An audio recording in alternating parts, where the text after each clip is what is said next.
Dan yang penting ialah selain menghayatinya, kita juga akan melaksanakannya.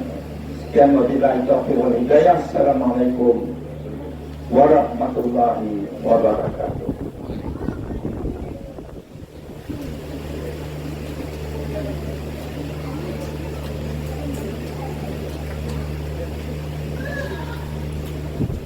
Terima kasih kepada Yang Berhormat dan Dr. Haji Muhammad Fadil Zakati atas berita terbaru berkaitan dengan Palestin. Jadi sama-sama kita mengambil jibat yang bermakna keselamatan warga Palestin di sana. Dan seterusnya dengan segala hormatnya saya mempersilakan kepada Yang Fadil Ustaz Muhammad Ahmad yang nanti untuk menjalankan ceramahnya dengan hormat yang diberikan.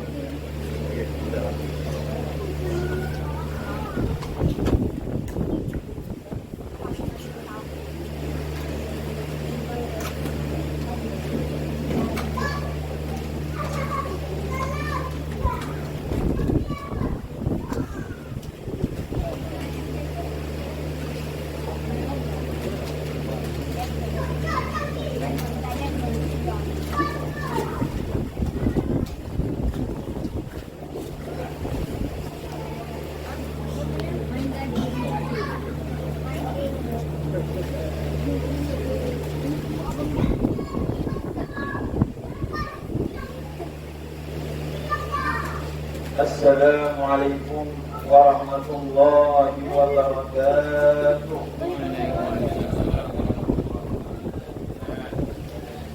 A'udzu billahi samii'il 'aliim minasy syaithaanir rajiim. Bismillahirrahmanirrahim. Alhamdulillahi rabbil 'alamin. Wa bihi nasta'in 'ala umuri dunya waddin. Wassalatu wassalamu ala asyrafil anbiya'i wal mursalin wa ala alihi wa sahbihi ajma'in. Qala Allah subhanahu wa ta'ala, a'udzu billahi minasy syaithanir rajim. Laqad kana lakum fi rasulillahi uswatun hasanah liman kana yarjullaha wal yawmal akhir wa dzakarallaha katsiran. Sadaqallahul azim. Bismillahirrahmanirrahim. Yadurru ma'asmihi sayyun fil ardi wa lam bis-sama' wa huwa as-sami'ul 'alim. Bismillahi ma sya'allah la yasbiqul khayra ila Allah. Bismillahi ma sya'allah la yasbiqu su'a ila Allah. Bismillahi ma sya'allah ma kana min fitnatin min Allah. Bismillahi ma sya'allah la ya'ti bil hasanati ila Allah. Bismillahi ma sya'allah la hawla wa la quwwata illa billahil 'aliyyil 'azim. Terima kasih ucapkan kepada pengacara majlis Tuan Haji Abdul Salam bin Yunus, Mahkamah Konstitusi Surau Sri. Yang berhormat Datuk Dr. Haji Muhammad Muhammad bin Zakati, Datuk Wali Negeri Johor Bahasa Anur Dengan yang dihormati adik-adik saya, kami lema, kami ayah, kami nanti kamu, Tuan Haji Musidi di Nasir, Rakyat Kampung Sungai Kebanggaran. Yang dihormati Tuan Haji Abdul Salam, yang dihormati Syekh Muhammad bin Daud bin Suyun selaku Imam Surau Sri Mulia, yang dihormati Tuan Haji Nur bin Ridwan selaku Makmur Jalur Kampung Okey, selaku Tuan Imam Haji Jamin Sri Mulia,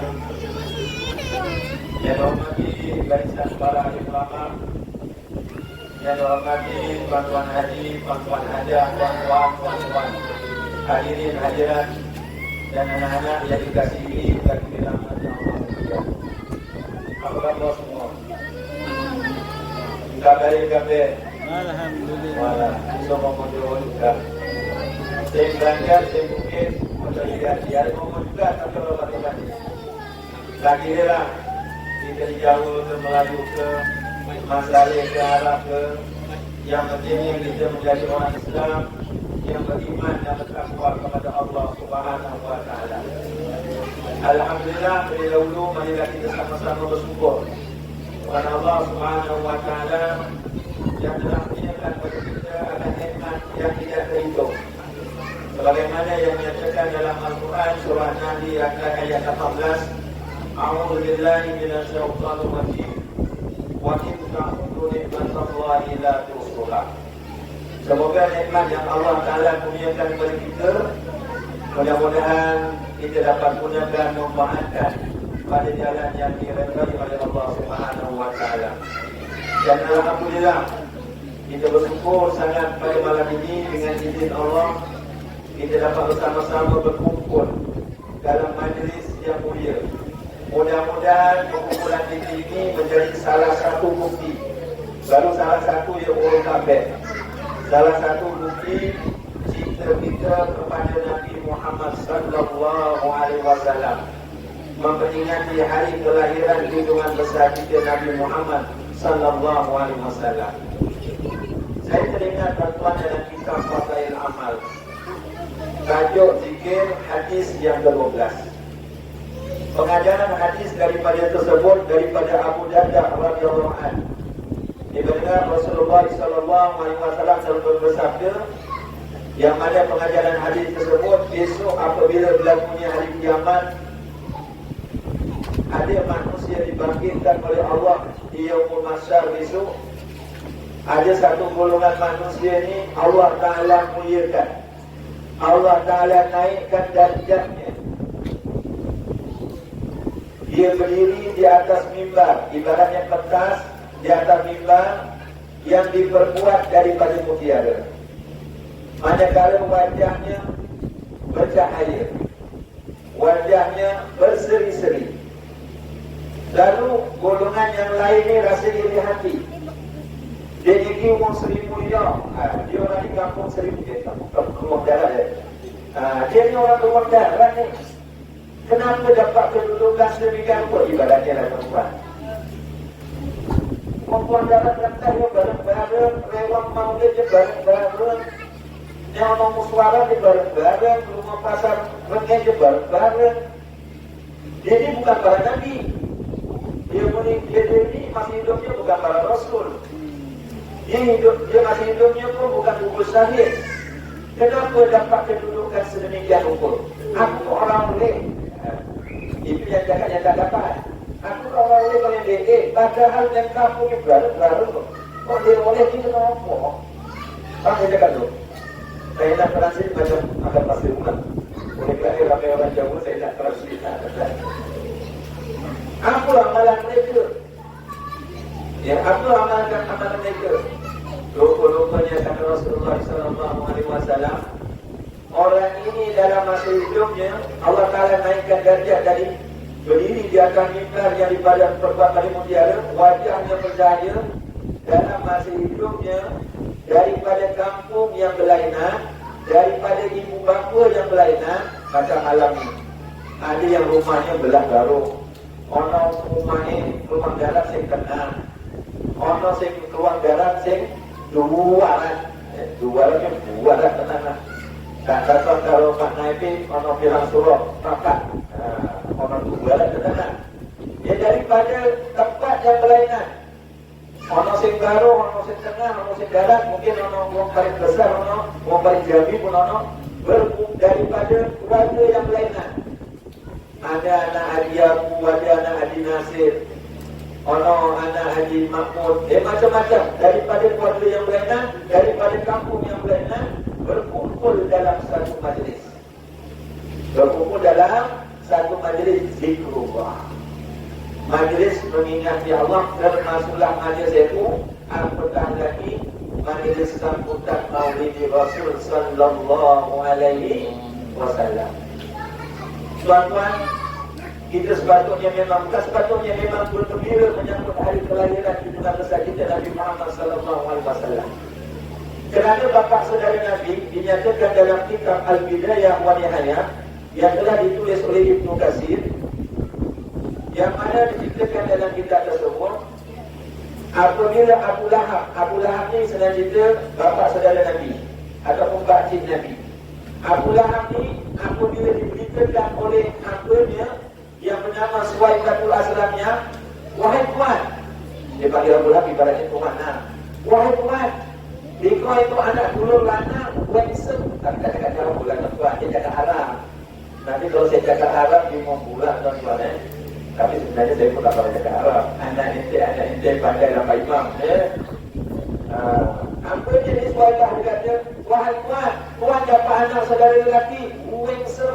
Siti Aminah baru lahir, melahirkan anak tadi. Pada subuh hadis ni, tenang. Maka Abu Lahab gembira betul. Dia lihat pada rumah satu rumah ni, dia kata, aku dapat anak saudara lelaki, Tangi. Saking bunga ini, iaitu anak dulur lanang, iaitu Nabi Muhammad sallallahu alaihi wasallam. Terlalu gembiranya Abu Lahab ni, dia telah membebaskan hambanya Suwaibatul Aslamnya. Ya, dibebaskan, dimerdekakan, saking gembiranya. Dan Suwaibah ni menjadi salah seorang ibu susuan Rasulullah sallallahu alaihi wasallam. Yang keduanya ibu susuannya Halimatus Sa'diyah. Kalau kita lihat dalam sirah, Abu Lahab ni adalah penentang, antara orang penentang utama apabila Rasulullah membawa ajaran Islam. Dia adalah orang penentang utama. Sehingga dia dinyatakan dalam surah Al-Lahab, "Tabbat yada abi lahabin wa tab." Tapi oleh kerana tuan-tuan, Abu Lahab mati tidak dalam keadaan beriman, apa yang dibawa oleh Rasulullah, diceritakan adik-adiknya yang bernama Al-Abbas radhiyallahu anhu beriman pada Allah dan Rasul. Dia telah bermimpi dalam mimpinya. Apabila Abu Lahab dah mati, Abu Lahab adik-adiknya Al-Abbas ni telah bermimpi. Dia mimpi apa? Mimpi kementok karo Abu Lahab. Yang mana Abu Lahab ni setiap hari disiksa, dia azab yang amat berat di dalam kubur. Dia maksudnya setiap hari anggar dino disensor.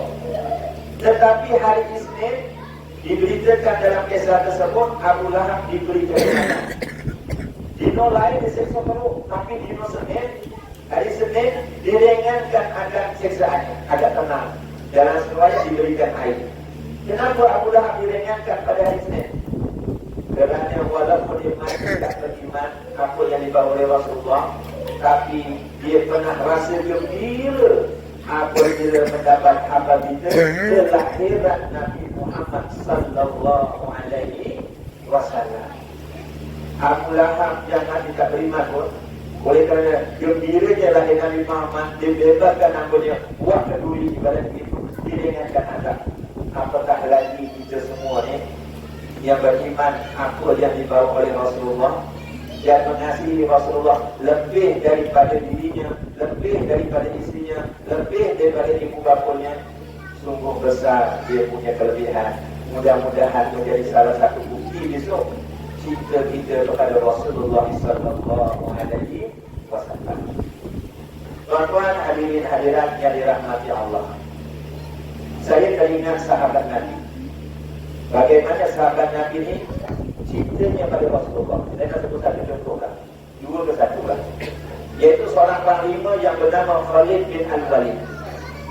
Pernah ke rumah orang Khalid bin Al-Walid, pernah ke rumah sahabat Nabi Khalid bin Al-Walid, seorang panglima perang yang begitu hebat. Kalau diceritakan tuan-tuan, tubuh badan Khalid bin Al-Walid ni penuh dengan bekas-bekas luka. Bukan bekas luka kawanan kita, mungkin bekas luka jatuh naik motor. Saya tak kata anak orang lah.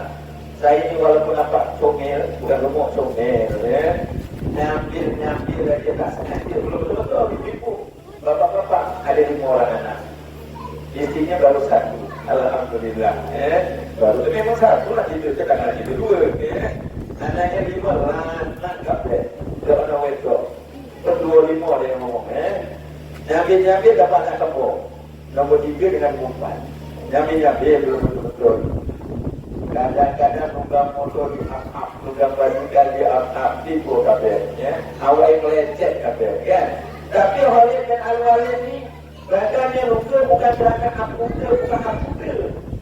Oleh bin Al-Walid tubuh badannya banyak luka sebab dia berjihad pada jalan Allah, mempertahankan agama dan tanah air. Ibaratnya macam orang-orang Palestin, ya. Tubuh badannya kena luka pedang, anak panah dan sebagainya. Satu hari, Walid bin Al-Walid ini koyo bingung. Rona rening golek sesuatu. Ya, ulang ngetak ngidul, ngelok ekor. Iyalah. Etak pula tu saya biasa guna. Yang ngidul ni saya jarang guna. Walid bin Al-Walid sana kemari, macam bingung mencari sesuatu. Lalu sahabat bertanya, wahai Walid, pergi mana rening golek apa? Wahai sahabat, saya ni golek kopiah aku sengilah. Golek apa? Golek kopiah aku sengilah. Lalu sahabat berkata, apa di rumah ada kopiah mana? Tapi tadi kata pula, wahai Walid, dekat rumah tak ada kopiah lagi ke? Oh no, ada. Ni orang yang wis kau. Kopiah yang besar mono. Ibaratnya balik mono lah. Kopiah yang besar mono, yang rumah mono, yang wis lah, ada bilang yang wis. Tapi kata Walid bin Al-Walid, wahai sahabat sekalian, aku bukan sayang atas kopiah aku yang hilang itu. Sebenarnya dalam kopiah aku itu yang rusuk, sejenis amok, aku ada simpan sehelai rambut Rasulullah sallallahu alaihi wasallam. Itu dalam tajuk tabaruk, mengambil keberkatan. Yang mana tuan-tuan hadirin hadirat yang dirahmati Allah, tengok rambut Rasulullah pun para sahabat mulia. Ya, diceritakan oleh bin Al-Walid ini, dijaga rambut Rasulullah sallallahu alaihi wasallam kemana saja, lagi-lagi pergi berjihad, dia akan jaga. Lagi-lagi hilang, dia tidak dicari. Sekarang pun rambut Rasulullah ada disimpan dalam muzium Mesir dan beberapa tempat lagi. Tengok rambut Rasulullah begitu. Kalau rambut kita, maknya, saya tanya maknya yang ada suami, kalau suami balik putih rambut, dia pendek mana? Maknya dia kata dia, apa? Rambut, mana rambutnya pun tak dibawa balik. Sayangnya rambut abang ditinggal kat kedai ada. Dia sepono, ditinggal dia buang minum air. Itu rambut kita. Saya pernah tuan-tuan pusing rambut, tapi tak cakap tempat mana. Saya pusing rambut. Tengah tuan tauki kedai ni tengah pusing rambut saya. Ada seorang pakcik. Ada seorang pakcik dekat. Aku harus pukul rambut. Saya nak beli rambut 3 kuning. Saya balik tu, pakcik. Berapa nak beli rambut? Nak buat rambut palsu ke? Orang lah Ustaz. Aku kena 2 pokok sawit. Dia anak-anak dek, cedek-cedek mono. Yang kebun. Jadi aku itu kurang gawe apa? Gawe bocor apa? Bukan buat gaje. Dia ngomong, yang dia cakap kalau dia bohong-bohong lah. Rupa-rupanya dia beli rambut 3 kuning tu, ditabuk keliling, pokok kelapa sawit, anak pokok kami. Buat apa? Kata dia, celeng ni okey. Celeng tu celeng. Celeng kan lain ya. Celeng lain. Kalau celeng ni babi lah dengan kita. Jadi kalau babi ni, dia nak jodoh-jodoh itu, kena rambut jadi ke kering, dia menyeduk. Oh, rupanya begitu. Rambut kita buat haluan juga. Aduh, itu jodoh. Dia posto kalau dia bohong lah. Itu ada kena balik rambut. Ada satu cerita lagi. Ini bukan orang, tapi ada pokok taman pun cinta pada Rasulullah. Diceritakan apabila Rasulullah berhijrah daripada Makkah ke Yasrib. Ini dicerita dalam hadis Jabir bin Abdullah. Saya tak tidak dikenal hadis panjang.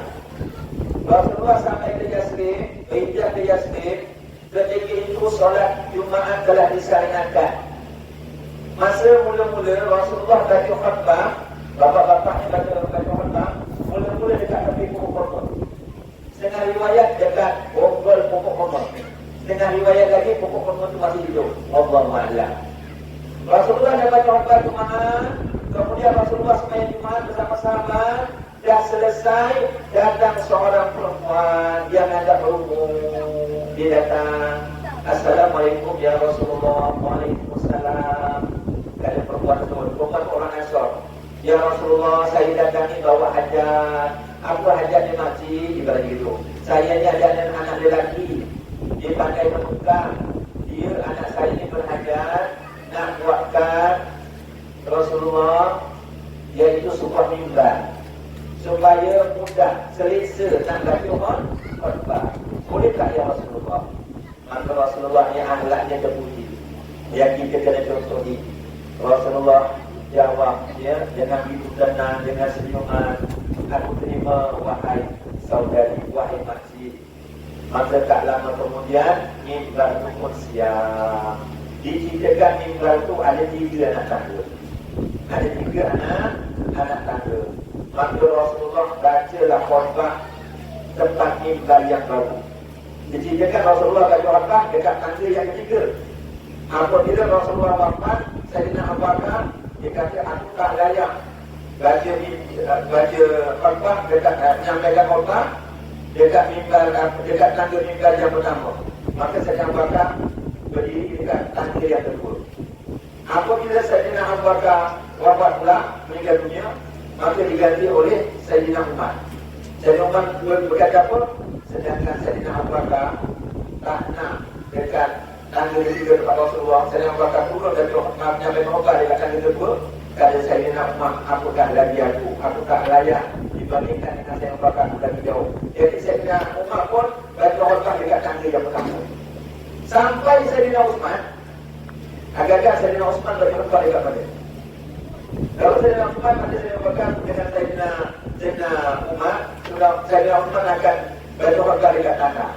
Tapi Sayyidina Utsman dia mengambil tindakan, dia mencontohi Rasulullah, dia baca khutbah dekat anak tangga yang ketiga macam Rasulullah sampaikan khutbah. Kalau dibuatnya Sayyidina Utsman baca dekat tanah, selepas Sayyidina Utsman kami baca dalam tanah. Sampai Imam agak-agak tanah yang mana? Tapi saya bergabung. Dia jual rokok ni pakai ni. Dia jual rokok tu. Itu ada hikmahnya. Kenapa Sayyidina Utsman baca kembali semula tempat yang pertama. Saya bukan nak cerita itu. Ketika Rasulullah dah baca khutbah dekat mimbar yang baru ni, kedengaran suara bayi merengek. Yang minta maaf. Kedengaran suara bayi menangis. Bayi menangis. Pernah macam mana bayi menangis? Mueng gitu lah kan. Saya dah lama tak ada bayi jadi lupa lah. Anak yang kecil pun dah ada 4 ya. Tapi gila masih beroperasi. Tapi dah tak keluar kotak ya. Dah keluar kotak. Jadi ada sekali riwayat bunyi seperti unta kehilangan anak. Wallahu a'lam. Unta beringin seperti kehilangan anak. Jadi saya cerita ni, dengan Rasulullah baca khutbah dekat mimbar yang baru, kedengaran suara bayi menangis. Mandak suwi mandak seru, mandak suwi mandak seru, mandak suwi mandak seru. Makin lama makin kuat, makin lama makin kuat. Tapi Rasulullah dengan sahabat tak jadi sebab tengah baca khutbah. Belum sembahyang Jumaat. Dah habis baca khutbah sampai ke khutbah, dah habis solat Jumaat, barulah Rasulullah dengan sahabat-sahabat yang lain ini pergi cari kedengaran suara budak menangis, bayi menangis di mana? Apabila dicari-cari tuan-tuan diceritakan, rupa-rupanya kedengaran bayi menangis itu adalah daripada batang kurma. Daripada pohon kurma yang menangis seperti bayi yang kecil. Mandak seru, mandak seru, mandak seru, mandak seru. Kalau dibiarkan aja batang kurma itu pecah. Maka Nabi Muhammad SAW pun jangkap batang kurma itu. Maka batang kurma itu baru berhenti tak menangis. Jadi pengajarannya daripada kisah tersebut, kalau suaminya menangis, pujuklah ibu, peluk suaminya. Kalau isterinya menangis, pujuk, peluk isterinya. Dari belakang ke depan ke pulang, pujuk dia pulang lah. Nek orang lain ni ojo. InsyaAllah akan berhenti. Lalu Rasulullah tanya pada Qur'ana, wahai Qur'ana, kenapa kamu menangis? I love you ya Rasulullah. Tapi tak cakap bahasa Inggeris. Aku cinta, aku rindu denganmu ya Rasulullah. Aku rindu dengan nasihatmu ya Rasulullah. Tengok, kenapa pokok korban itu menangis? Sebab rindu cinta pada Rasulullah dan cinta pada nasihat Rasulullah. Sebab apabila Rasulullah dah baca khutbah dekat mimbar yang baru, jauh daripada pokok korban yang selalu dibaca sebelahnya, pokok korban itu tak nampak Rasulullah. Dia rindu pada Rasulullah.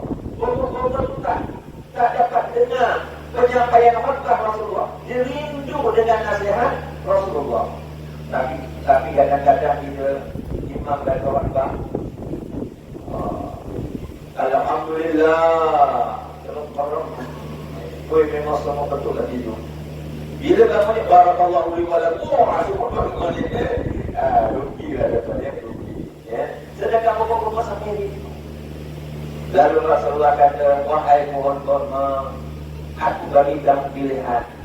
Sama ada kamu nak jadikan aku terbang kamu untuk dijadikan masjid, ataupun aku hidupkan kamu semula di surga.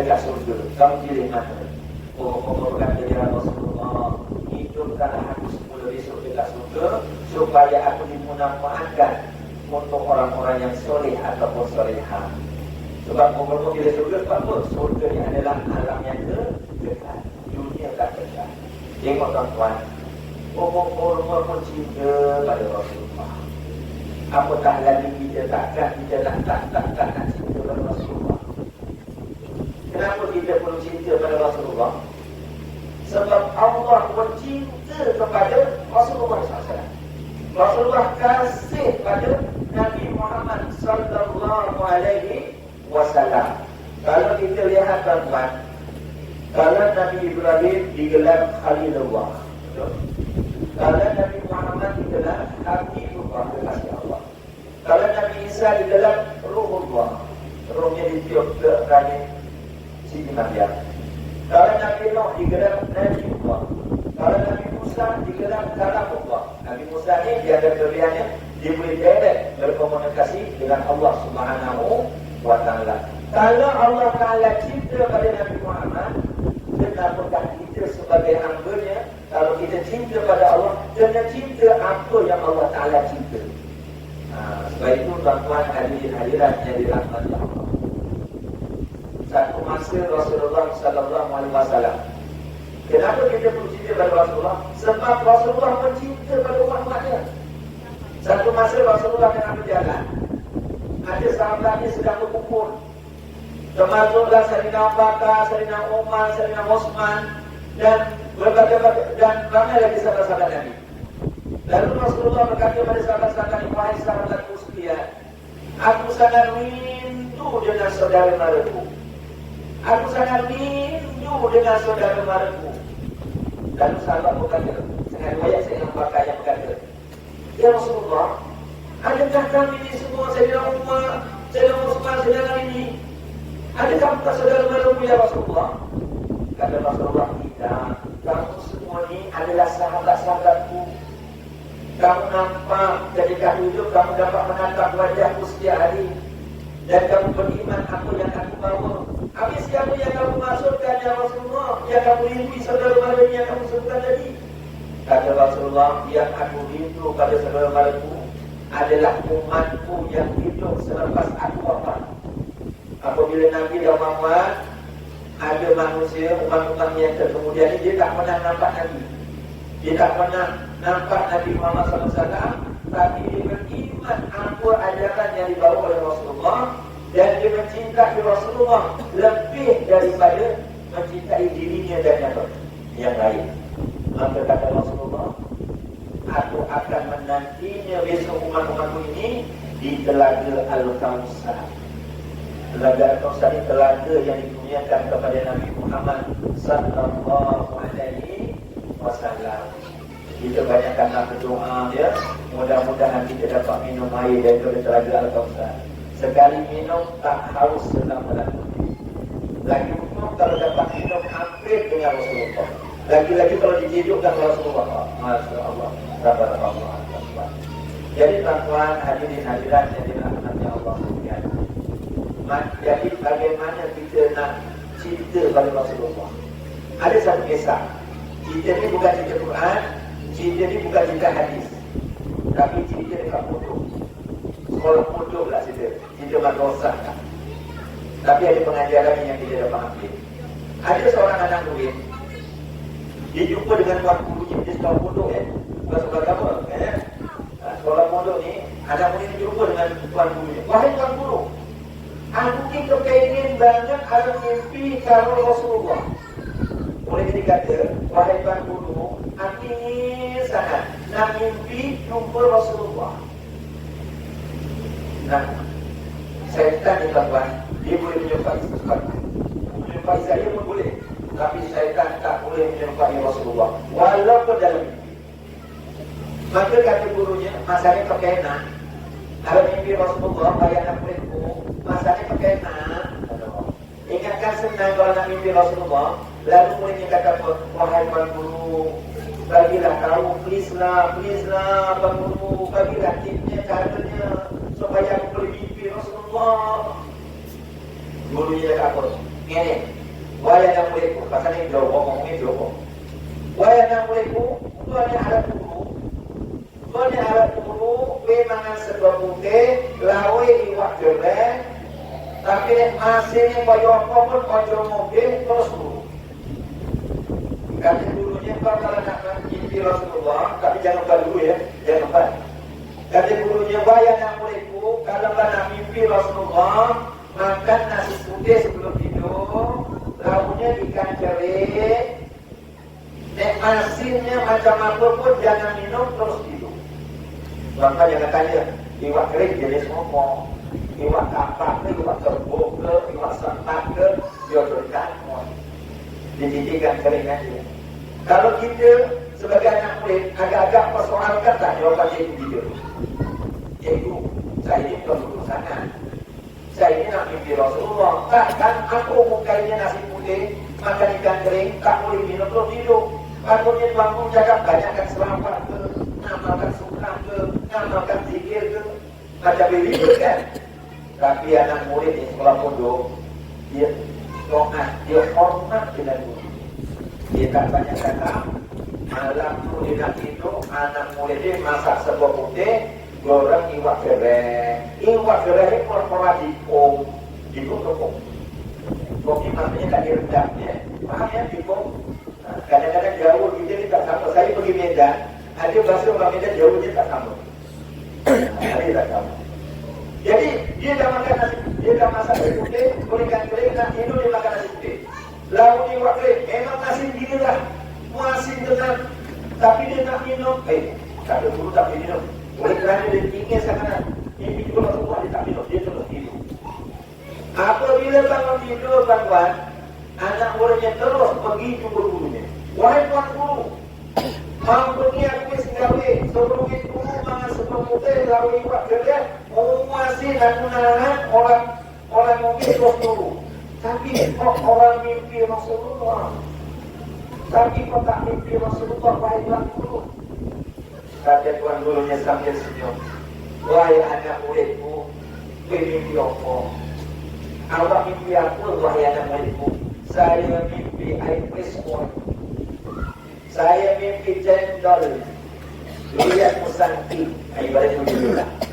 Saya mimpi kuldok. Kuldok kan? Saya nak buka kata. Saya mimpi air terjun dari sungai.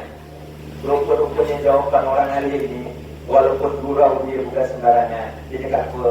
Wahai anak muridku, bagaimana kamu nak mimpi Rasulullah, sedangkan kamu nak hidup, tak ada sedikit pun kamu ada rasa cinta dan rindu pada Rasulullah. Tapi yang kamu cinta dan rindu nak dapatkan air. Betul? Sebab tadi makan ikan kering masin, enakin yang suruh yang turuki, untuk ganyu kan? Bismillahirrahmanirrahim. Sedap betul. Dia contoh. Kita mari. Ya. Sedapnya. Dia rindukan air. Sebab tu mimpinya mimpi apa? Mimpi air. Sebab tu kalau kita mengharapkan sapaan Nabi, mengharapkan besok dibangkitkan oleh Allah dekat dengan Rasulullah seperti jari ini kata Rasulullah, supaya dekat dunia kita dimakmurkan segala hajat kita, ya, kita adalah cinta Rasulullah lebih daripada yang lain. Tapi bagaimana caranya? Tidak lain tidak bukan bagaimana caranya yang pertama, yaitu kita kena rajin mendampingi para alim ulama. Kerana Rasulullah sallallahu alaihi wasallam telah bersabda, "Akrimul ulama fa innahum warasatul anbiya, wa man akramahum faqad akramallahu wa rasulah." Hadis riwayat daripada Jabir. muliakanlah para alim ulama, kerana mereka itu adalah pewaris Nabi. Sesiapa yang memuliakan ulama, berarti mereka memuliakan Allah dan Rasul. Nabi Muhammad adalah Rasul yang terakhir. Tak ada lagi Nabi dan Rasul yang diutus selepas Nabi Muhammad. Tapi ada orang yang mengaku Nabi, ada orang yang percaya begitu. Ada orang mengaku sebagai Nabi, sebagai Rasul yang percaya. Kan Nabi Muhammad Nabi yang terakhir. Ada yang cakap, dia cakap betul tuan-tuan, yang percaya. Nabi Muhammad itu orang Arab, dia cakap, aku dibutuhkan untuk orang Jawa. Ada yang percaya tuan-tuan. Sedangkan Nabi Muhammad untuk seluruh umat. Ya. Jadi tuan-tuan hadirin hadirat, kita Nabi Muhammad adalah Nabi penyudah, pewarisnya adalah para alim ulama. Al-ulama warasatul anbiya, lagi-lagi ulama anbiya yang menyampaikan ilmu ikhlas kerana Allah, mencari keredaan Allah. Jadi kita nak dampingi ulama macam mana? Kena rajin-rajin duduk dalam majlis ilmu. Ya, kena rajin-rajin duduk dalam majlis ilmu, tuan-tuan. Supaya tuan-tuan kita menjadi orang yang berilmu, dan apa berilmu kita dapat beramal, dapat membezakan mana yang benar, mana yang salah, mana yang hak, mana yang batil, ya, mana yang selamat, mana yang bahaya, ya. Jadi kita kena rajin-rajin untuk ilmu.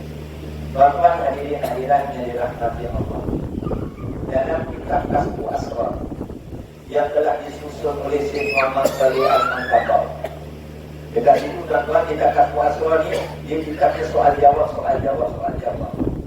Di bahagian akhir dalam kitab tersebut ada menyatakan tanda-tanda ataupun penyebab seseorang itu mati dalam keadaan su'ul khatimah.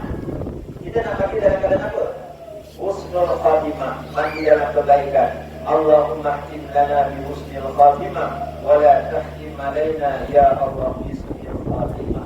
Di antara salah satu tanda menyumbang mati dalam keadaan su'ul khatimah, orang yang dalam masa hidupnya suka meremehkan para alim ulama, suka meremehkan majlis-majlis ilmu. Dalam hadis tersebut Allah Ta'ala akan timpakan 3 bala.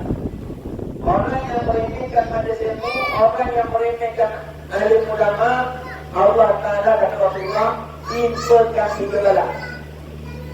Saya tuan-tuan, masa dulu saya dekat sekolah 15 tahun. Dekat pejabat dah 14 tahun. Jadi sekarang ni dah jadi kurang ajar. Dah kurang ajar. Buka komputer dulu. Masa saya dekat sekolah dulu ibu-ibu, saya tak salahkan anak-anak. Saya pernah ada jajahan, saya bagi kertas keping, semua saya beri kertas A4. Saya cakap apa? Okey anak-anak, sebelum kita belajar bab sirah, dia cakap, sebelum kita belajar bab sirah, iaitu tokoh-tokoh Islam, contohnya kita belajar Imam Syafi'i siapa, Imam Ghazali siapa, Ibnu Sina siapa, saya nak awak tulis kertas A4 ni dalam masa 2 minit, tulis nama pelakon ataupun penyanyi yang masih hidup dalam negara Malaysia. Ya Allah, anak-anak itu bukan anak tuan, budak-budak murid racun sampai satu muka A4 tu cukup kebut kabeh. Ustaz, jalur kertas mana? Jalur kertas mana? Turun nama tulis penyanyi dan pelakon dalam Malaysia yang masih hidup, bukan yang mati. Ya Allah, berdiri diserahkan. Lepas saya bagi kertas dulu. Sekarang anak-anak, tuliskan nama alim ulama, tadi nama begitu, dalam Malaysia yang masih hidup. Jadi saya suruh dia apa? Tuliskan nama alim ulama Islam yang kamu dalam seluruh dunia. Maksudnya dalam satu dunia, sama ada dia hidup atau punya mati. Kepil-kepil dia nak tulis. Kepil-kepil dia nak tulis. Yang ditulis nama Pak Imamnya Haji Noh, dia pun tak tahu. Nama cikgunya, kata saya Ustaz Muhammad Kamal, ditulis Ustaz K. Ustaz K. Nama bapaknya tak tahu. Paling banyak 5. Menampak jauh. Ya. Jadi nama alim ulama ni anak-anak jauh. Tak ingat, saya tak salahkan dia. Sebab yang berada di kelilingnya banyak hiburan. Jadi kata Rasulullah, barang siapa yang meremehkan, ini pengajian hadis, barang siapa yang meremehkan majlis ilmu, meremehkan alim ulama, Allah Ta'ala timpakan 3 bala.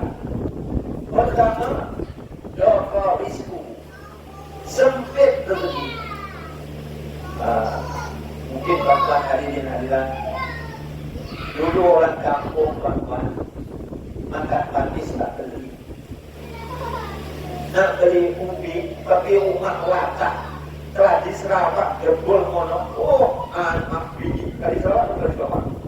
Sebabnya menjauh selatan. Jangan yang pojok ubi, terus dino masak lemak sesok, masak tomen sesok ni kita ubi.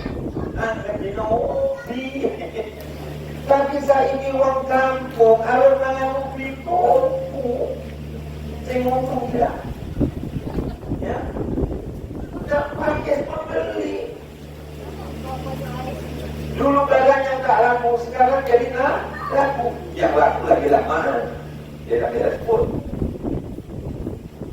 Tapi tuan-tuan, kalaulah seluruh dunia orang Islam, terutamanya rajin menjaga ulama, insya Allah dia tak jadi doktor risiko, tak sempit rezekinya. Allah Ta'ala akan turunkan rezeki yang melimpah luas. Rajin-rajinlah tuan-tuan kalau dekat kampung ni tuan-tuan. Kalau dalam perumahan badan kita ni ada seketul daging. Kalau seketul daging ni baik, maka seluruh anggota badannya akan baik. Dekat kampung ni ada hatinya tuan-tuan. Kata Sayyidina Umar, hati kampung ini adalah masjid atau musola. Kalau masjid yang sebab hidup ni mana-mana. Kata Sayyidina Umar, nak tengok kampung itu hebat tak iman?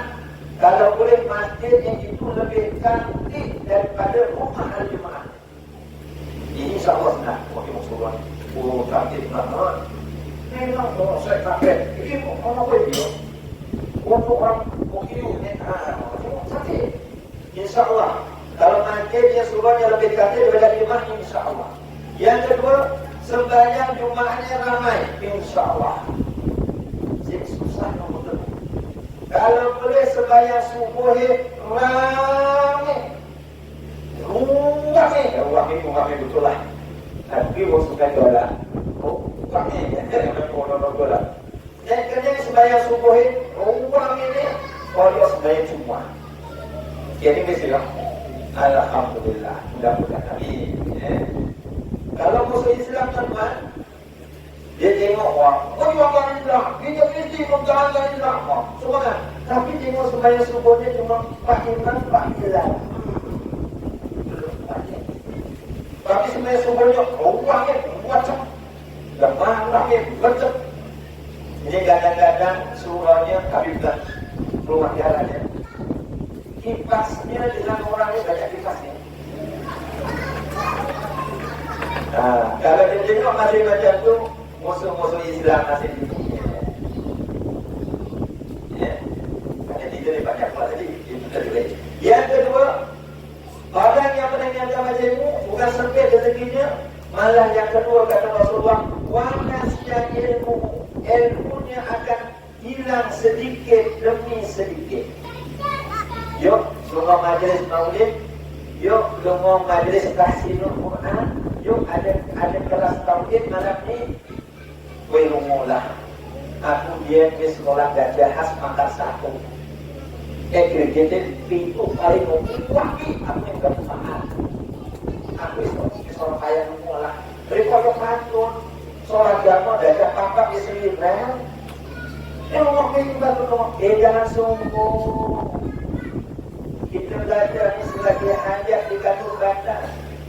Sampai dah mati pun tanpa diajar lagi. Boleh paling baca target. Betul. Bukan untuk orang yang mati, orang hidup pun ada pengajaran. Jadi tanpa hadirin dan dirahmati Allah. Kalau kita tak belajar, kita macam orang pandai tuan-tuan. Sebab itu kata Mama, ibaratnya belajar ni kalau kita berenang laut ya, kita berenang ke tengah, ingatkan sampai ke keping. Berenang pertama-tama manjak ombak. Kalau belajar. Tengok kata takut jatuh je tu kan. Tengok kata dia jatuh. Kata yang jatuh, dia tak jatuh lah. Bukan kuat je. Kalau kita pernah kat laut, kita nak ingatkan sampai ke tebing. Rupanya manda Allah. Bermakna kalau kita belajar, makin banyak yang tak tahu. Makin banyak yang kita tahu. Makin banyak kita tak tahu. Kalau kita tak belajar, macam dah pandai semua. Asyik-asyik belajar sembahyang. Tapi ditengok sembahyang ni lepas solatnya kadang-kadang, ya, ada orang solat tapi bukan orang sini lah. Tak betul solatnya. Bismillahirrahmanirrahim. Sedih pada takbir. Salah syarat. Halalah. Bila kita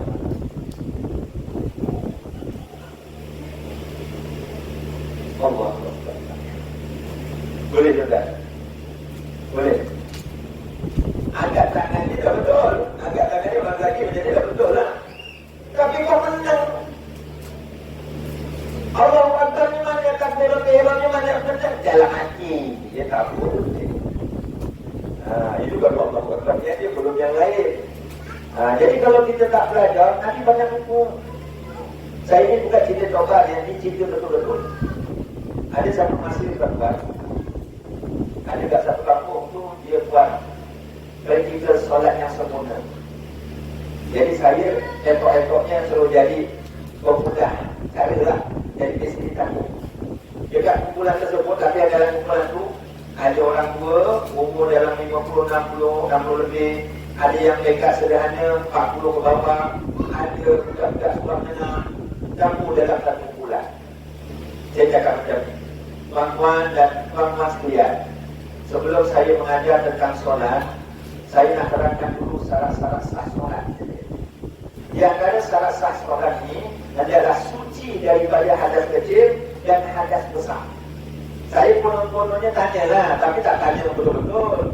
Siapakah di antara kalian yang boleh terangkan dengan saya apa dia hadas besar? Ada tuan Haji umur 60. Dia katakan, Ustaz, saya nak terangkan apa itu hadas besar. Saya pernah Ustaz, satu hari satu malam hadas besar 7 kali. Saya terpanjang itu. Umur 60, hadas besar 7 kali. Dia tanya, tuan Haji isteri ada 2 ya? Ustaz, mulut jatuh. Habis macam-mana tuan Haji sampai satu hari 7 kali? Haji umur dah 60. Saya dah duda 2 tahun. Lagilah saya. Maknanya, habis macam-mana boleh satu hari satu malam 7 kali hadas besar? Ini Ustaz. Saya duduk dengan cucu saya. Selalu saya minum teh dengan kopi pun. Cucu saya tak macam mana, dia buat teh dan kopi tambah susu cair. Saya minum, perut saya menggelodak. Saya buang air besar 7 kali. Rupa-rupanya hati ni, dia tak dapat bedakan apa itu hadas besar dengan buang air besar. Saya cakap dengan Haji, itu beza. Lain Ustaz, lain lah dia cakap. Kalau hadas besar ni ada 6 sebab.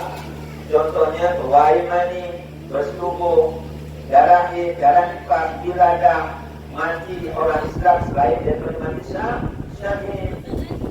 Barulah betul tuan Haji. Jadi tuan Haji itu senang. Tapi saya tak marah dia. Walaupun dia dah berumur, dia tak malu belajar, dia tak malu bertanya. Kalau tak sampai bila dia nak betul. Besok kalau sampai dah mati dia betul. Hai tuan Haji, kamu meninggal 63 tahun. Kenapa kamu mandi hadas besar pun tak betul? Ya Allah, inilah yang buat semampunya ya Allah. Aku dah belajar ya Allah, tapi tak sampai buat itu ya Allah. Ada jawapannya lagi lah. Tapi kalau 63 tahun meninggal dunia, kamu tuan Haji dalam masa kamu hidup 63 tahun, kamu mandi pun tak betul. Kenapa tuan Haji? Saya tak tahu. Kamu belajar tak? Tak, malas. Macam mana besok kita nak menghadap Allah? Itu baru ada pesan. Ini bukan cerita cobaan, betul-betul. Satu masa bab mandi hadas besar pula. Berapa rukun mandi wajib? Ataupun berapa padu mandi wajib? Saya cakap, kalau jawab 2 saya terima, jawab 3 pun saya terima. Siapa yang jawab 2, pertama niat. Apabila air sampai ke salah satu anggota badan, lampasnya, contoh yang paling mudah, nawaitu raf'al hadasil akbari lillahi ta'ala. Jika nanti ketika sampai sahaja aku mengangkat hadap besar kepada Allah Ta'ala, ataupun nawaitu uslan maksud alayya lillahi ta'ala pun boleh. Banyak lagi lainnya itu. Yang kedua, patungan wajib meratakan air pada seluruh anggota badan. Tempat-tempat yang sulit kena ratakan. Tempat kena kantong kena ratakan. Kalau mandi pakai shower, contoh tak boleh. Dah sebut tak pandai. Tampak kaki itu basah kena apa? Kalau dia jawab 3, tambah lagi 1. Iaitu menghilangkan najis ataupun benda-benda yang mencegah sampai ke anggota badan. Tiba-tiba saya terangkan macam ada orang yang mengatakan, Ustaz, saya mandi tak macam Ustaz Adam. Saya mandi macam Ustaz. Saya ambil gayung dekat gentong. Maksudnya dalam bilik mandi dia di gentong. Gentong. Gentong juga, jemput. Nah, sekarang pakai bekas plastik itu lah. Dulu gentong namanya. Saya ambil gayung Ustaz. Saya simpan dekat badan saya baca niatnya Allahu Akbaru kabiro. Saya sambung walhamdulillahi kasiro. Benar Ustaz. Saya cakap apa? Itu memang betul. Tapi doa itu sah. Kenapa pakcik baca macam tu? Sebab anda ada besar Ustaz. Allah Akbar, Allah yang maha besar. Tapi kalau mandi kecil, Allah yang maha kecil. Kan itu sejak macam itu. Yang perempuannya senang, ingatkan semua paham. Orang Datuk Pahan ni, kalau dia memang bagi orang begini, orang yang mau ngomong, bukan maulid tadi, kalau dia ada sedang walimah, kan?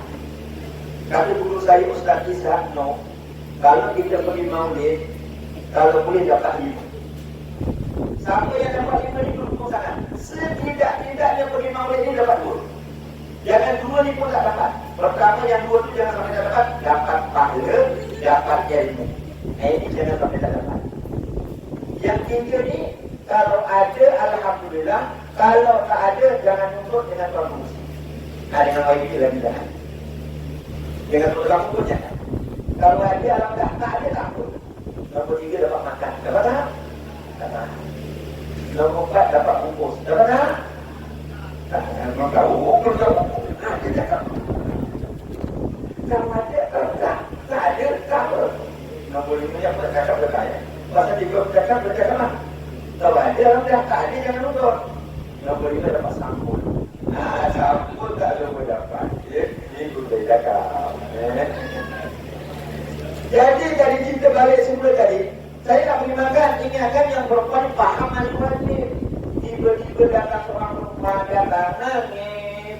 Ustaz. Oh, saya kalau nampak perempuan nangis, kemudian terakhir. Pulak-pulak mondok tapi. Ya Allah, wahyu menolak beli ya. Saya ni dah janda 5 tahun. Aduh, berdukung lagi dia. Emosi, berdukung lagi. Berdukung. Saya hidup arwah suami saya 30 tahun. Saya janda 5 tahun. Belum masuk umur akhir balik. Saya mandi wajib kok tak sama yang Ustaz aduh. Yang saya susah Ustaz, niat dalam hati itu tak sama. Yang abang itu tak apalah lepasnya Ustaz cakap. Yang dalam hati ini kok tak sama langsung Ustaz. Orang tua ni kalau belajar di subuh-subuh, kalau tidak angkat orang tua dia belajar di subuh-subuh, dia tanya, Ustaz saya belajar, Ustaz saya mak ya. Ialah Bismillahirrahmanirrahim. Apa sudah terguna lafaznya ini? Dalam cenderung tanggal suara kuning kolam. Saya cakap, ini dah baca dulu. Makcik dah baca ke belakang? Dah, tak ada Ustaz pulang balik semula. Ini yang salah ya. Jangan nanti balik buat betul. Dia bilang, Bismillahirrahmanirrahim. Dalam cenderung tanggal suara kuning kolam Ustaz. Maknanya apa? Dalam cenderung tanggal semua dalam terjun dalam kolam. Orang dulu mandi dekat kolam betul. Makcik orang mana? Makcik orang tu. Kamu bila sebut yo kan dari semua agama. Dia pada 1908 dari semua agama. Makcik tak semua agama Ustaz. Saya tak nak sekolah. Saya dulu bapaknya susah. Adik beradik 14 orang. Orang kan ya, walaupun hidupnya sebelum kekurangan, kain kerama, tulis getah, anak mau kemana, kacang panjang, nyambil ngono, 14 tuh. Sakit sampai jadi uang. Orang jadi dulu. Jadi komunikasinya dari orang yang berguna kebanyakan. Kenapa orang dulu yakin rezeki Allah Ta'ala yang bagi? Sebab tu lepas semayang ibu-ibu, walaupun doa ini pendek, Rasulullah ajar kepada Muaz bin Jabal, jangan tinggalkan doa ini. Lepas semayang hati utamanya, Allahumma a'inni ala zikrika wa syukrika wa husni ibadatik. Allahumma a'inni, ya Allah ya Tuhanku, tolonglah aku supaya sentiasa ingat padamu. Ala zikrika wa syukrika, sentiasa bersyukur padamu. Allahumma a'inni ala zikrika wa syukrika wa husni ibadatik, sentiasa memperbaiki amal ibadah kerana-Mu ya Allah. Jadi doa ini kalau boleh jangan tinggalkan. Jadi maksudnya kalau adik-adik saya 14 orang, saya ni anak sulung Ustaz, saya ngalah nolong ayah pergi jemput adik-adiknya yang sekolah. Dia tidak dulu. Jadi makcik belajar dengan siapa? Makcik ketiga bersalin. Ilmu-ilmu kalau lepas bersalin bersih dan lahir ni kena mandi. Jadi makcik tanya mak Lijan. Mak Lijan itu kurang-kurang dan dia betul-betul. Jadi kita ini itu baru bab mandi tuan-tuan, belum bab tauhid tadi. Ya, jadi tuan-tuan, dampinglah aman kalau tidak sayang pada Rasulullah. Orang yang meremehkan majelis ilmu, pertama sempit rezekinya, yang kedua ilmunya akan hilang sedikit demi sedikit. Yang paling takut sekali, wa yakhruju minad dunya minan nar. Yang paling takut kalau kita menjauhi alim ulama, menjauhi majelis ilmu, takut matinya dalam keadaan tabu dan akan mati dalam keadaan tidak berkali dan tidak sangat takut. Jadi utamanya adalah di sebelah sana. Orang lagi atau orang jauh, bodoh, pasapah jauh, wong lanang sih. Walaupun pasapah jauh, dia ada kaitannya dengan ajaran Islam. Sebenarnya, orang lanang ini ada buyung rumah tangga. Ono 5 ngah. Pertama, orang lagi kena ngomani, ngingoni, ngaloni, ngayemi, ngayomi. Tapi kebanyakan termasuk yang cakap. Ngayemi dengan ngayomi tidak kadang-kadang kapan. Pertama, ngomani, orang lagi kena sediakan rumah. Alhamdulillah, saya tengok masuk keluar jalan tadi, rumah ni ya Allah, Masya Allah, Allah. Buat tiga ni. Ekor ni, kalau telur bilik, telur ekor. Masya Allah, Alhamdulillah, settle. Jadi siapa boleh hantar? Nana, kau pernah air? Saya ingin maksud menjawab pulang. Di antara ciri istri yang solehah tanda ahli surga, dia sabar hidup bersama suaminya mengikut kemampuan suami. Jangan cakap saya dah berkahwin dengan abang 24 tahun dah apa? Saya kahwin dengan abang 24 tahun dah apa? Orang lain rumah besar-besar, orang lain gelap macam lantai di tepi. Tapi dia lantai. Macam lantai ini rumah dia belum dia. Dah apa? Tapi kalau saya jawab. Saya jawab betul. Tapi tak boleh orang sini lah. BMW. Kenapa? Jangan kena siapa? Lakinya mampu buat makan. Lakinya mampu buat makan rumah, perutama. Sudah itu. Yang kedua, orang laki ngingoni. Ngingoni okey. Ngingoni ni orang laki nafkah doyek. Pakaian, makanan, minuman. Alhamdulillah. Ada tak sini ada apa makan? Gemar. Wong isi dekat langgar. Pinggang ni kolong-kolong kafe. Mau buat koko sampai kuku, yang kuku dia harus dikedan. Bahkan orang yang masalah kan, katakan dia domo, golongan bisa di mana siapa inspirasi aja. Mau main, ingoni saja.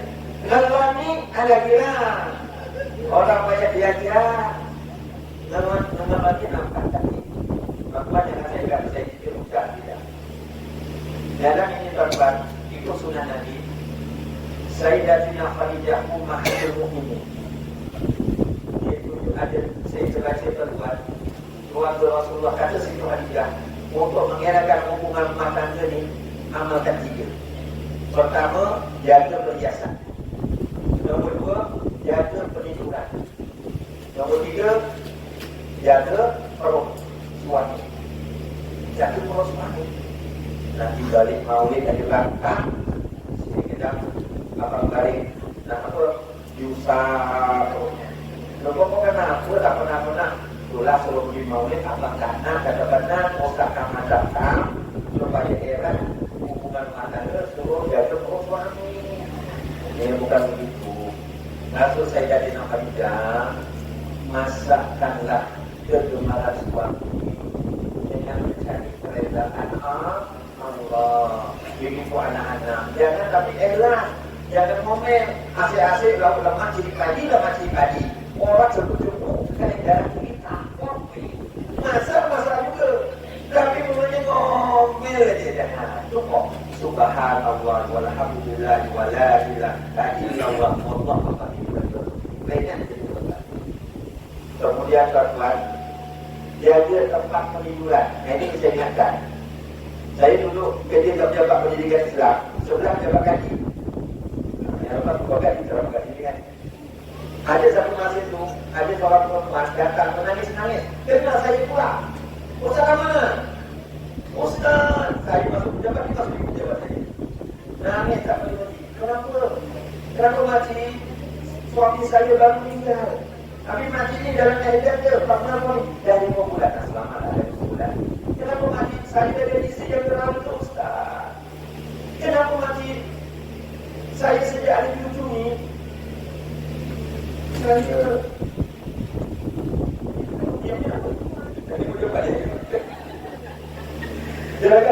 saya tak tidur lagi dengan suami. Tak tidur sama. Kami masih tidur banyak. Sudah dapat tidur, masih tidur dengan aku. Niat saya baik Ustaz, niat baik. Saya tidur kat dapur ni, senang nafas-nafas. Lagi satu, rumah dia rumah atas. Pakai gergok tu. Jadi kalau bangun pagi, suami saya bangun pagi, jadi saya senang boleh nak bangun buka pintu. Niat saya baik. Satu masa malam tu malam Jumaat Ustaz. Suaminya balik semua. Tiba-tiba arwah suami saya di malam Jumaat. Makmu, nak kali makmu lah ya. Makmu bermimpi turun arwah aku ya. Ya. Mungkin balik kabel. Koalisi dalam buku ni. Kok kenapa kalau yang itu betul? Kamu ni dah tua-tua ni. Hadiah orang tua kepada orang muda, orang tua pun tak ada. Hadiah orang tua pada orang muda, berikan contoh keadaan yang baik. Itu hadiah yang baik. Ada tuan-tuan ni generasi datang ni yang ada ni. Tuan-tuan ni contoh yang baik, contohkan. Buat majlis maulid, hujung sing dirikan kemah, kopi, sing masak, sing mengandung PA sistem yang PA sistem. YB-nya pun ambil peranan, pokoknya ambil peranan, jemaahnya pun ambil peranan. Ini contoh terbaik pada lapisan yang muda-muda. Kita tak kabar majlis maulid. Bapak ibu anak juga buat kok kan itu. Kalau kita dapat contoh yang baik, akan ada dengan anak-anak yang kita bangsa. Jadi patutnya neneknya itu kudu yang romantis. Jadi kita bisa Allah ini aku, walau mudah nenek, makan suatu rumah. Ya Allah kalau minum aku ni tahu sini, mana pipi aku kasihnya. Ya Allah kan baik. Jadi isinya tidur dapur, suaminya tidur mirip seorang-seorang. Hari biasa suaminya jalan berdengar, dua-duanya bunyi, dia bunyi, isinya tak lagi. Pukul 5:30, bang, Sani bang, kau benar buka pintu, nanti lagi, abang, jangan, suku ni bang, senyap lagi. Dia pun masuk diri, dia goyang, bang, bangun bang, kau diam aja. Rupa-rupanya ini sejuk. Terus ni ada ketua apa? Ketua apa lah? Siap lah, nanti memang tidur kan. Saya dah turun sikit. Tiba dia nangis. Walaupun no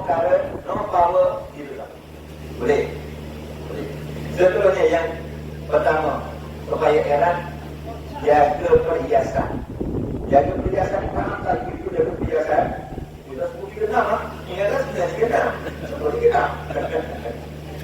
Sikit lagi ya? Boleh? Alhamdulillah. Baru dia dari dapat hidup. Nanti bagi sini. Ada anak bagi ini. Ada bagi boleh. Yang pertama tadi jaga tu, jaga kecantikan ibu-ibu, serengan-rengan kecantikan. Kadang-kadang kita majlis ini kan mengawal bajunya mengolah-olah ibu. Siapa yang berikan? Suaminya betul. Walaupun sendiri kan ada diri suaminya. Dekat rumah, ya bajunya teaser, kayu lalanya nemblok-nemblok, bedak yang dibelikan itu bagi dibuka di maulid dekat rumah pakai bedak sejuk putih gitu, kasih timur biji. Aduh. Kalau tak mampu berhias pakaian, tak mampu berhias kecantikan, seringan-ringan berhias, kata situasinya senyum dengan suami, tak payah modal. Masya Allah. Suami dari kecil, walaupun tak sempat berdandan, Assalamualaikum. Kalau orang Jawa tu, nama dia. Nama Waalaikumsalam. Apa? Agak macam-macam bang. Semua tak? Hilang tak pernah? Hilang. Cuba balik. Baiklah. Bagi pasok ke, belikan ke, baikkan ni. Oh, nyentak-nyentak itu. Oh, lagi-lagi terpenang. Ya. Sebab orang lagi ini disediakan di mobil barunya. Ada sini juga umum dan kira-kira ada. Jadi tuan-tuan hadirin nanti yang keempat orang lagi kena ngayami. Ngayami maksudnya beri kedamaian. Ini kadang-kadang kurang kita. Rasulullah tuan-tuan akhlaknya terpuji. Satu masa Rasulullah ketika itu gilirannya di rumah Sayyidatina Aisyah. Gilirannya di rumah Sayyidatina Aisyah. Apa giliran oleh mana? Rumah sendiri lah. Ya Allah. Masjid dulu Sayyidatina Aisyah masak sup agak masjid. Rasulullah nak tegur Sayyidatina Aisyah masak sup masjid. Ngajum itu tu lah. Beri kedamaian. Rasulullah kata, wahai Mayrah, dari sini kita jangan tak makan suap semua. Ada kita makan suap semua. Aisyah pun datang. Rasulullah nak suap kata, nanti dulu ya Rasulullah, nanti dulu ya Rasulullah. Biar saya dulu suapkan. Ya Rasulullah, Aisyah pun suapkan. Pada hasil itu memang masih betul. Rasulullah hidup dengan senyum. Alhamdulillah. Sampai Rasulullah menyuapkan pada jenazah, baru sampai pukul 3. Ya Allah, nasibnya Rasulullah tersebut. Nasibnya Rasulullah. Tengok, mendamaikan tak Rasulullah? Mendamaikan. Kalau saya belum tahu. Masa kok masih koyong ini? Luri garis yang disembuhkan ini. Dia akan berjalan tinggi tempat mati ya. Dia semacam-macam. Tapi waktu yang kelima orang lelaki kena ngayomi. Ada kadang-kadang itu lumpur. Ngayominya pun maksudnya beri pendidikan. Ditanggung jawab. Tanggung jawab lagi kena ngayomi beri pendidikan. Dia nak tanya abang-abang dekat sini ni. Pernah tak semak bacaan sembahyang sini? Pernah? Semua senyap itu nak. Kalau pernah tak tengok foto isteri, pernah tak senyap? Berkalah. Itu tanggung jawab orang lain. Tuan-tuan hadirin hadirat dari rahmatnya Allah. Dan kita cerita pada Rasulullah SAW tuan-tuan. Tadi kita mengamalkan mendampingi ahli ulama yang keduanya. Ya, sebagai proses disebut-sebutlah. Yang keduanya tuan-tuan, kita hidupkanlah sunatan. Kalau tak mampu buat semua, janganlah ditinggalkan semua. Yang daripada kita bangun tidur sampai nak tidur, kalau boleh kalau kita cerita pada Nabi, kita amalkan sunnah Rasulullah SAW. Contohnya kita bangun tidur, Rasulullah mengajar kita bapak-bapak ibu-ibu kalau bangun tidur jangan menggeliat kamu. Kadang-kadang kita bangun tidur kan, aduh bawa dia lah pukul kafe makmum kan. Rasulullah kita nak tidur ni dalam kitab Sirah Salikin, dekat tekuk kita ni syaitan ikat kita tekuk, ikatan dekat tekuk kita. Sebab tu kalau kita nak bangun 4 hari setengah pagi, nak sembahyang berjemaah subuh, susah sangat nak bangun. Sebab setan ikat, tak terbukti ikatan. Jika ikatannya akan terbuka, pertama akan terburai. Kalau dia bangun tidur, sebut Alhamdulillah. Dia bangun tidur, Alhamdulillah. Setan keras itulah. Kalau dia bangun tidur, aduh, kau dia betul dia. Dari itu berarti Alhamdulillahilladzi ahyana ba'dama amatana wa ilaihi nusur. Lagi bagus. Kemudian kalau boleh jangan duduk kamu. Kadang-kadang orang banyak jatuh pilih air, tidur. Yang baca Al-Andas dulu seminit, 2 minit, baca selawat, baca ayat Quran ke, baca doa-doa yang tahu baca. Dan 3 minit, oksigen kita stabil, baru bangun.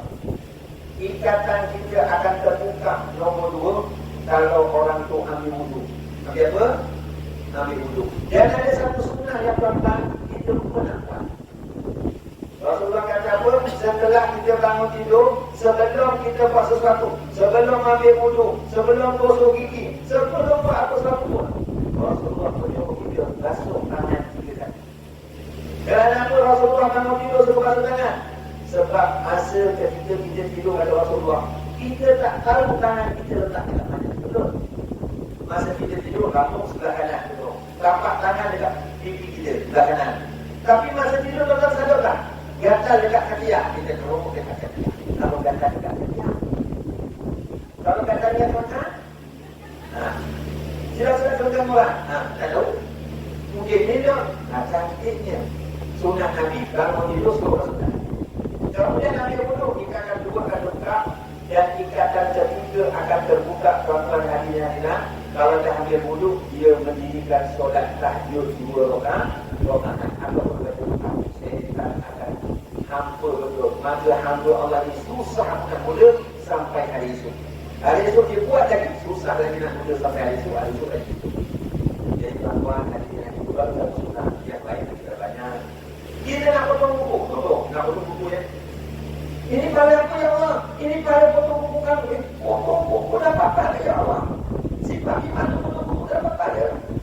Sebab dia potong buku tak mengikut sunnah Nabi. Kita potong buku ikut sunnah Nabi, mulakan sebelah kanan dulu. Dia dapat pada. Dulunya kita rasa jauhkan dari penyakit. Dia dapat kekayaan dapat pada. Dia mulakan sebelah kanan, tangan kanan, baru kanan kiri. Kaki kanan, kaki kiri.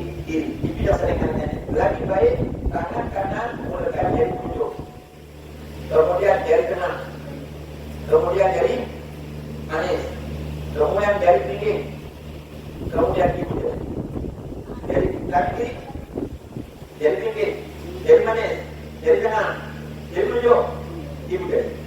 Itu sudah. Kalau mak lupa dah Ustaz. Masa kau nak mengharapkan yang mak lupa, janganlah begitu.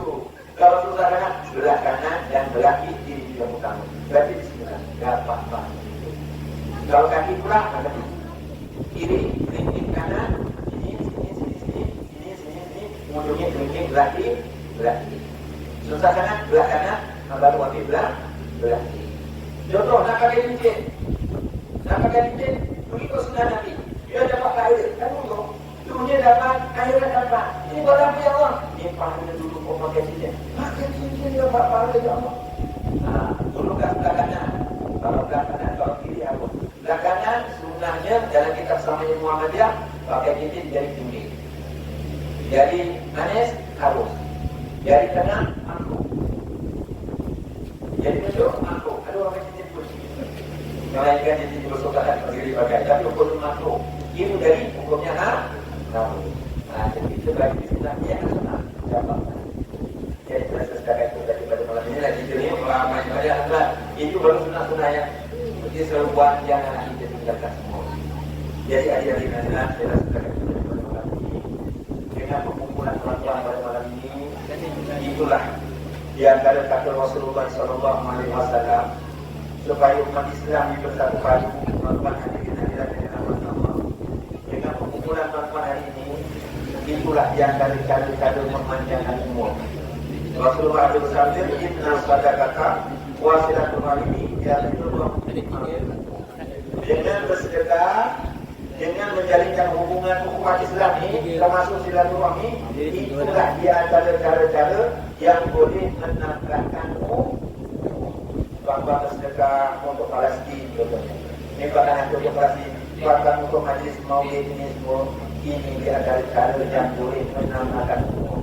Contoh umumnya 36 hari Allah Taala panjangkan dan cukup tahun dengan berkat bersedekah, dengan berkat menghubungkan silaturahmi. Ya, yang saya ceritakan itu tadi yang kita sampaikan. Kalau disilakan salah, kalau kata dimakan. Saya ini kalau cakap memang kasut-kasut belaka. Sebab saya orang kasut mana-mana harus. Ya, minta maaf banyak-banyak. Bisa begitu saya kasih selamat. Kalau selamat tidak selalu disediakannya. Dan jangan datang selamat setiap hari. Kalau boleh jangan kurang 3 kali setiap hari. Dia berselamat. Ya, jadi karena itu saja. Wabillahi taufiq wal hidayah. Wassalamualaikum warahmatullahi wabarakatuh. Bismillahirrahmanirrahim. Alhamdulillahirabbil alamin. Wassalatu wassalamu ala asyrafil anbiya'i wal mursalin wa ala alihi wa sahbihi ajmain. Ya Allah, di namamu yang Maha Pemurah lagi Maha Pengasihani, yang memiliki limpahan taufik hidayah dan hidayahnya, ya Allah, berkatilah majelis yang kami adakan pada malam ini, yaitu majelis sambutan Maulid Rasul sallallahu alaihi wasallam.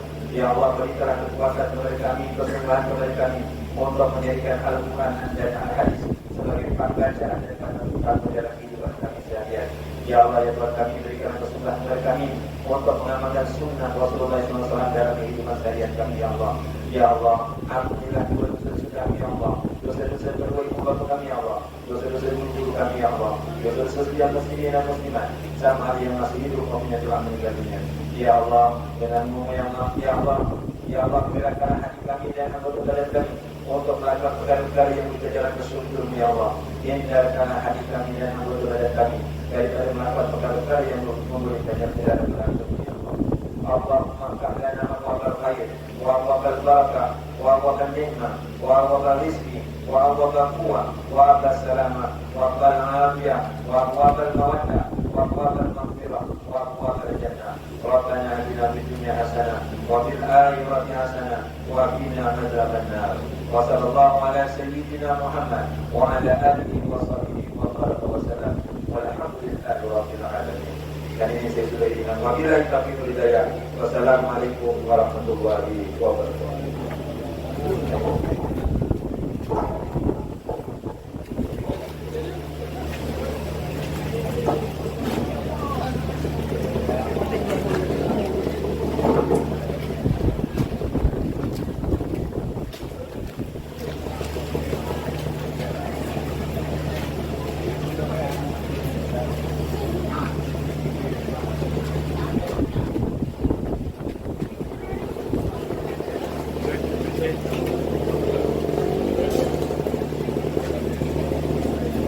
Terima kasih kepada yang berbahagia Ustaz atas amat moderator pada hari ini. Kita akan dibuat terima kasih beberapa nasihat, banyak nasihat sampai jadi untuk terusnya kita silakan Pak Imam. Sebelum ini kita silakan Encik Rizal Pak Imam untuk menyampaikan sedikit hati untuk Pak Imam kita dari Mahmud di Islam. Terusnya kita silakan kepada Ketua Kampung kita untuk terima rendah hati.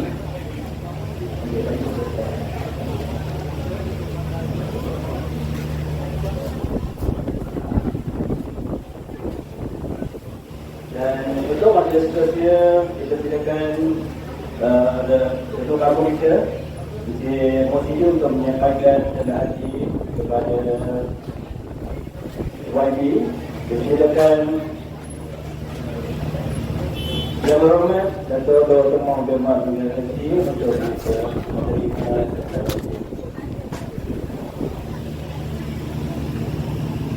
terima kasih diucapkan kepada Ustaz Muhammad Kamal bin Manasir sebagai tanda kenang-kenangan disilakan untuk menerima sedikit dari oleh Haji dan terhormatnya disilakan.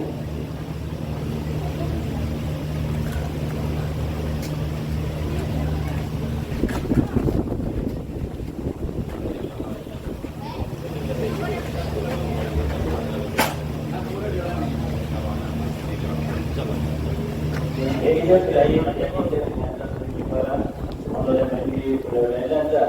Astagfirullahaladzim boleh. Bismillahirrahmanirrahim. Wa'as inna insana virus ila alladhina amanu wa 'amilus shalihat wa tawassaw bil haqqi wa tawassaw bis sabr. Jangan ini bagi penolongan dan kita akan berjumpa dengan kita.